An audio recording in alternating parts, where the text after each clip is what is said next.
It was the world's largest migration.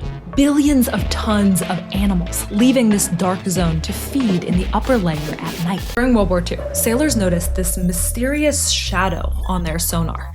It looked like the seafloor was only a couple hundred meters below them. But what was alarming was that it was moving. Every night, this giant shadow would rise several hundred meters, inching closer to the ships, but every day it would drop away again. We later learned this wasn't the seafloor, and it wasn't some hidden fleet, and it wasn't some giant monster. It was the world's largest migration.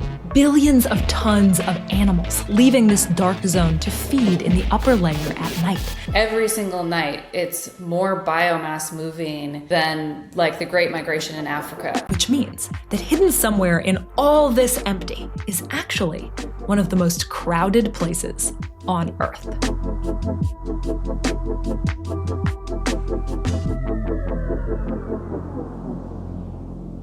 Today we know that this giant shift happens all over the world. It's so big, it actually churns the water, and it's really important for the health of our planet. At the surface, phytoplankton pull carbon dioxide out of the air, and every night billions of animals come up from the deep to eat those phytoplankton, bringing all that carbon waste deep into the sea, which speeds up how quickly it's removed from our atmosphere. We have specialized nets, but many of their soft bodies break apart, and lots of them just avoid it entirely. So we try to see them, but the trouble is that lights and motors can scare away animals adapted for dark, silent isolation. We did find a giant monster down here, but it took so much work. In 2012, scientists used a red LED light, invisible to most animals down here, and removed any motors to reduce noise.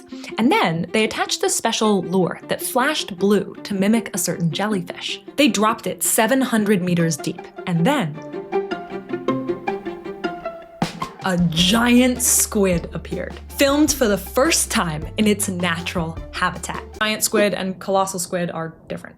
And this took a lot of engineering, 20 years of data on the whales that eat these giant squids, over 100 dives, and hundreds of hours just waiting to get these few minutes of footage. That's a huge amount of time, money, and resources for just a few minutes, but we want to go deeper.